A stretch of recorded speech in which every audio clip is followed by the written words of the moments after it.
आप देख रहे हैं पहरेदार आंखें यूट्यूब चैनल। शुरुआत करते हैं खबर की। उत्तर प्रदेश के मुख्यमंत्री योगी आदित्यनाथ की सरकार के द्वारा संचालित की जाने वाली मुख्यमंत्री सामूहिक विवाह योजना की जितनी भी तारीफ की जाए वो कम है। इस योजना के तहत लाखों की तादाद में निर्धन व असहाय व्यक्तियों को उनके सपनों का राजकुमार मिल चुका है, तो वहीं युवाओं को उनकी ड्रीम गर्ल पत्नियों के रूप में मिल चुकी हैं। दरअसल इस योजना के तहत पहले वर और वधू को यानी उस वैवाहिक जोड़े को 35-35 हजार रुपए सामूहिक विवाह के उपहार के रूप में दिए जाते थे, लेकिन अब यह धनराशि बढ़ाकर 51-51 हजार रुपए प्रत्येक जोड़े के लिए कर दी गई है। फिर भी इस योजना के सफल होने के बाद भी इस पर ग्रहण भी कहीं न कहीं लगता हुआ दिखाई दे रहा है। ताज़ा मामला रामपुर से निकलकर सामने आया है, जहां पर 5 दिसंबर 2023 को मुख्यमंत्री सामूहिक विवाह योजना के तहत एक कार्यक्रम का आयोजन किया गया था, जिसकी देखरेख प्रशासन के जिम्मे थी।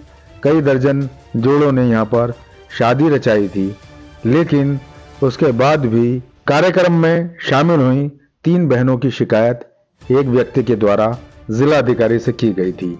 ये तीनों ही सगी बहनें बताई गईं और टांडा क्षेत्र की ये रहने वाली थीं।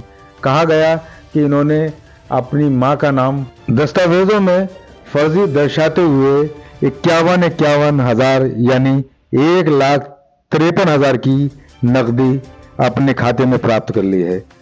इस शिकायत के आधार पर जांच शुरू हुई और जिसके बाद तीनों ही बहनें के जो आरोप थे, जो उन पर आरोप लगे थे, वो सही पाए गए, जिसके बाद टांडा पुलिस ने इस मामले में मुकदमा दर्ज किया और फिर तीनों ही की गिरफ्तारी की गई। फिलहाल तीनों ही बहनों को न्यायालय में पेश किया गया, जहां से उनको जेल भेज दिया गया है। पुलिस ने इस पूरे प्रकरण में फर्जी दस्तावेज भी बरामद किए हैं और इस पूरे मुद्दे पर क्या कुछ कहना है अपर पुलिस अधीक्षक अतुल कुमार श्रीवास्तव का, सुनाते हैं उन्हीं की ज़बानी। सर, थाना टांडा क्षेत्र में 3 महिलाएं गिरफ्तार हुई हैं, क्या है पूरा मामला? देखिए, दिनांक 5/12/2023 को माननीय मुख्यमंत्री सामूहिक विवाह योजना का कार्यक्रम रामपुर में आयोजित हुआ था। इसमें टांडा क्षेत्र की 3 सगी बहनें भी इस विवाह कार्यक्रम में शामिल हुई थी।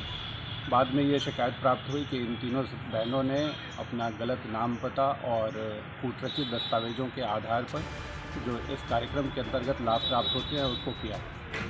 इस सूचना के आधार पर अभियोग पंजीकृत किया गया, विस्तृत विवेचना की गई। विवेचना में ये तथ्य प्रकाश में आया कि तीनों ने अपने माता पिता आदि के गलत नाम दर्ज कराए और साथ में कूटरचित दस्तावेज तैयार किए और जो योजना के लाभ थे उन्हें प्राप्त किया।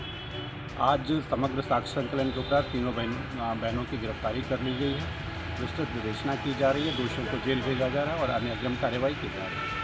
खबरों का सिलसिला जारी है, देखते रहिए आप पहरेदार आंखें यूट्यूब चैनल।